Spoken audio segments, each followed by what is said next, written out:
Hi YouTube, it's Lena, and I'm here today with the Graveyard Project Pan intro for 2022.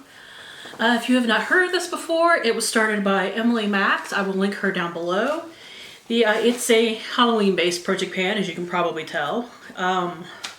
It goes from, technically, I'm late, April 30th to October 31st. You update every other month at the end of the month, because, you know, some months don't have a 31st on them.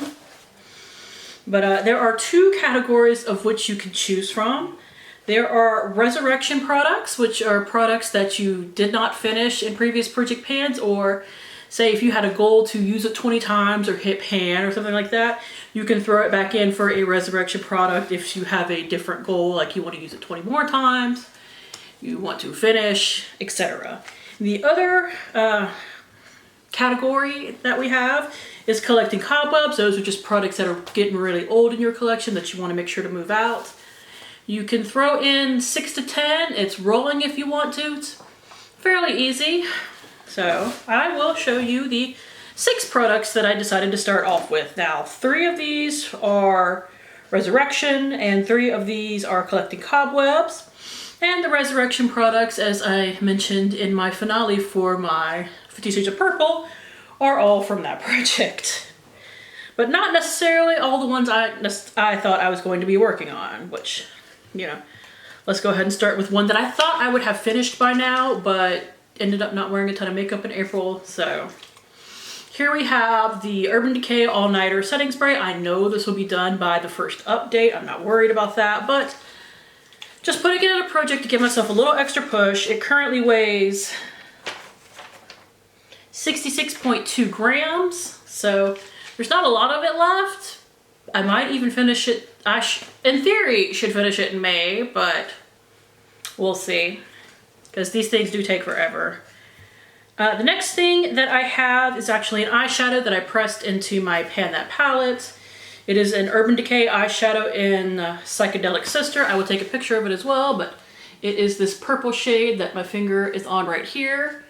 And because I really want to finish this palette this year, I also really need to finish that shadow. And I've been working on that shadow for over a year, almost 2 years at this point. Like on and off, but it was in my, it was also in my Throwback 30 for 2020. But it was only to hit pan in there, and I did succeed in that. And then I threw it in my 50 Shades of Purple in 2021 to, in theory, finish up, and I didn't get there. There's a lot more in those. I always forget that Urban Decay can pack a lot of shadow into a pan. Like, they're not ones that necessarily kick up a ton of dust necessarily, especially the older ones. And like I said, they can squeeze a lot of product into an itty bitty pan. So still have that. And the final product from that project that I'm throwing in currently, as the 2-month update rolls up, there might be some more because there are other things that I did not finish, but I didn't want to just have stuff from that project pan in here. I decided to go with my Maybelline Color Tattoo stick. It's like a crayon, and Lilac Lust. Now, I finished over half of it in that project, so it is getting close to being done. And I think in the next 6 months, I can finish it. Now, I will say, let me get a swatch for you guys. It is purple. I hope you can see that. There we go. It is purple, but it's definitely like a taupey purple, which I'm hoping will make it easier to wear it under non-purple shades, because I gotta be honest, as much as I love purple eyeshadow, I'm a little sick of purple eyeshadow. The Urban Decay, I can wear it like in my outer V, I can wear it on my lower lash line, like I am doing with both today.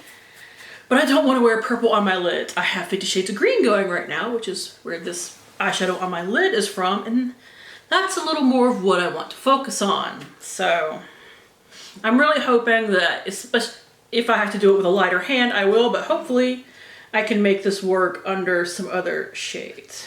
Yeah, I tried to spread it out, but it did not work, so I'm just gonna wipe it off. Now, for my 3 that are collecting cobwebs, just older products, first we have the Revolution Cosmetics Makeup Revolution London Conceal and Define Full Coverage Concealer. Now, I am technically panning, well, there's no there's no technically to it. I am panning the Ulta concealer, their older one, in, I think it is Panning Punk, which I didn't finish anything last month, and I kind of just ran out of time, so I decided not to update that last month.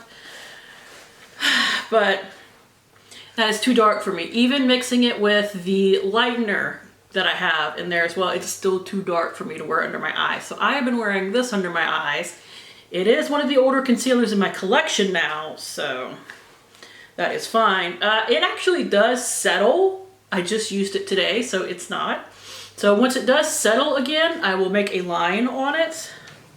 But I also weighed it, and it weighs 29.2 grams. I'm trying to say my shade name. My shade is in C2, just like the second lightest shade that they have.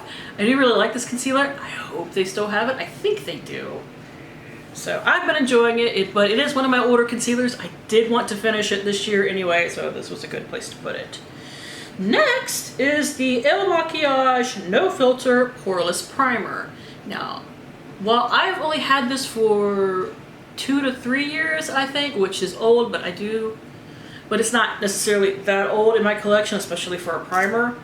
I bought this off of Poshmark, and it was lightly used, but you know, as long as you're not like taking the top off and sticking your finger in it, it stays sanitary, so I'm not worried about that. But I don't know how long the person before me had it, so this is definitely something that needs to be used up.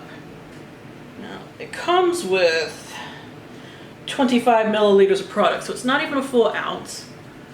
I will say I have a mini and a half ounce of a pore filling primers to use up before I get to this one, which is why I'm kind of glad that I have 2 months before I have to update this. But the half ounce one is like half used up, and the mini one will go in no time. I'm not worried about that. So this might not get any usage until June. But that's fine. We got 6 months. I think, and I'm almost positive I can finish this in 5 months, no problem. Its weight, because this isn't an airless pump or anything like that. I can't see through the packaging, so just gotta weigh it. It is 104.6 grams. Now, the last product is not a makeup product, and it's not super old, but it is the oldest eye cream that I have, and I am currently using it, and I wanted a 6th product, so I figured this was as good as anything. It is the e.l.f. Illuminating Eye Cream. If you need a fairly basic eye cream, like you don't need something hyper moisturizing, you don't need anything for like deep set wrinkles or anything like that, for drugstore this is really good. I'm incredibly greasy under my eyelids because my whole face is greasy, so I will throw in that caveat. But if you're like me and you're really oily and you don't have a ton of lines under your eyes, this is as good as this is really good. But it is, like I said, one of my oldest eye creams, and I actually bought this when I was running low on eye creams, and then every box I ever had started sending me eye creams every other month. So now, I have no idea how well you can see in there, but it's mostly just around the rings. But honestly, that still will take me through the month at least, maybe 2, I'm not sure. Like I said, I needed a 6th product. It is my oldest eye cream, and I even paid for it myself, like in the store. So I figured that was good enough for this project. Its weight is currently 76.7 grams, and I believe this comes with 14 grams of product. It's actually pretty big for an eye cream. Like standard for eye cream seems to be about half an ounce, 14 to 15 grams, but a lot of them come with less. So, you know, if you're looking for a fairly basic eye cream, especially if you're younger and you just want to get more into the routine of using it, get yourself a little bit of extra moisture under your eyes, I say this is really good. I hate that it's a gigantic amount of packaging, but you know, that's e.l.f.'s stuff for you right there. It'd be nice if they did like the, you know, replaceable packaging where like you could pop out, you know, just the cup and get like a refill. That would be great. I think they started doing that with some of their stuff, but like I said, I've had this for a while.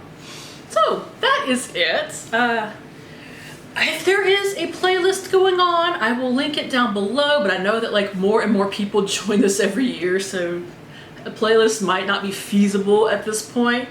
But there is a hashtag. It'll be in my title or in my description. I don't quite know what it'll be off the top of my head yet, But thank you guys for tuning in. As always, I do really appreciate it, and hopefully I will see you later. Bye!